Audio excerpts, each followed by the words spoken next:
Hi friends, இது திங்கக்கிழமை மணிக்கு காலையில் தம்பி ஊர் கிளம்பிட்டு இருக்கான். அவனுக்கு தான் அம்மா வந்து முட்டை சாதம் வந்து பேக் பண்ணி கொடுத்து விடுறாங்க. பஸ்ஸில் தான் வந்து புக் பண்ணியிருக்கான் சென்னைக்கு. இருந்தாலும் இந்த மாதிரி பேக் பண்ணி கொடுத்தா அவனுக்கு தோன்றப்ப எடுத்து வந்து சாப்பிட்டுப்பான். ஆதித்யா அவன் போகும்போது சமாளிக்க எப்படியோ சமாளித்து வீட்டில் வந்து உட்கார வச்சிட்டோம். மதியத்துலேருந்து நானும் வந்து கிளம்ப ஆரம்பிச்சிட்டேன். ஃபஸ்ட்டு வந்து நான் கிளம்பிட்டு அதுக்கப்புறம் வந்து ஆதித்யா வந்து ரெடியாக வச்சாச்சு. நான் கிளம்புறத விட இந்த ஆதித்யாவை கிளப்புறது தான் வந்து ரொம்ப கஷ்டம். நம்ம எதுக்கு கூப்பிட்டாலும் சரி வரவே மாட்டான், அடம் பண்ணிக்கிட்டே இருப்பான். டைம் வந்து ஒரு 5 மணி இருக்கும். ஆனாலும் வெயில் ரொம்ப அடிச்சது. சரி வெயில் குறைவும் போகலாம் அப்படி தான் வந்து மெதுவாக கிளம்பிக்கிட்டு இருந்தோம். எவ்வளோ தான் நம்ம சீக்கிரமாக போகணும்னு பிளான் போட்டாலும் அங்கே கிளம்புறதுக்குள்ளே எல்லாத்தையும் முடிச்சுட்டு போகிறதுக்கு லேட் ஆயிரும். அப்பாவும் வந்து கூப்பிட வந்துட்டாங்க. அப்படியே கடைக்கு போயிட்டு அம்மாவையும் வந்து பார்த்துட்டு பூ கட்டி வச்சுருந்தாங்க, அதையும் வச்சுட்டு போன்னு சொல்லிட்டு அந்த எல்லாத்துக்குமே வந்து லேட் ஆயிடுச்சு.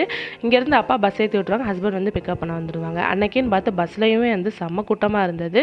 அதுவும் ரொம்ப ஸ்லோவாக போனாங்க, ரொம்ப நேரம் வந்த மாதிரி இருந்தது. ஹஸ்பண்ட் வந்ததுமே வந்து பிக்கப் பண்ண வந்துட்டாங்க. வந்து கோயிலுக்கு போயிட்டு அப்படியே ஒரு ஜூஸ் சாப்பிட்டு வீட்டுக்கு கிளம்பிட்டோம். வீடியோ பிடிச்சா லைக் பண்ணுங்க, நாளைக்கு வீடியோவில் பார்க்கலாம்.